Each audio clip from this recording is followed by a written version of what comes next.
Umuhimu wa wosia. Cha kwanza itabidi tujue kuwa wosia una historia ndefu na wosia hujaanza leo. Ukianza kuangalia katika maandiko matakatifu, Mwanzo 47:48, unaweza ukaona namna Yusufu alivyoona umauti umemfika, alivyoanza kutoa wosia na baraka kwa wajukuu zake na watoto zake, ikiwemo kumgawia Yusufu ardhi na pia hata kuwapa baraka wajukuu zake ikiwemo watoto wa Yusufu. Kwa hiyo leo usiruhusu hii mada ipite hivi hivi. Ujifunze kitu ili leo, kesho na kesho kutwa uandike wosia ili na wewe uisaidie familia yako kuitoa katika migogoro, kuitoa katika migongano na vita visivyokuwa na ulazima, na pia uache baraka kwa kizazi chako. Umuhimu wa wosia.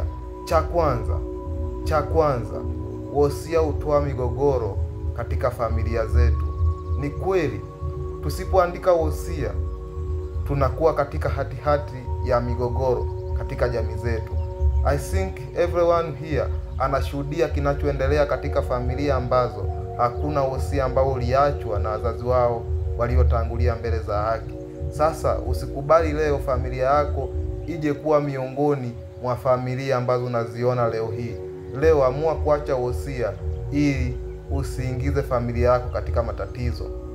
Umuhimu wa pili, wosia hudumisha upendo.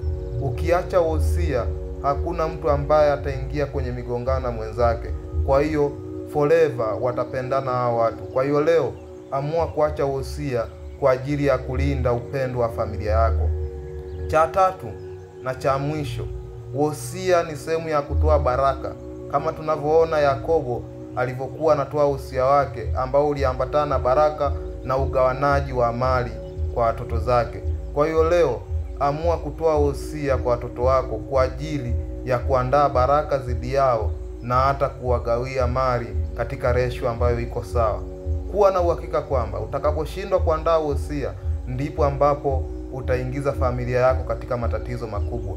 Leo amua kuandaa wosia na kuandika wosia ambao hautakuwa na favoritism yoyote ile, ili uilinde familia yako kutoka katika hatari na hatihati ya kuingia kwenye migogoro isiyokuwa na lazima.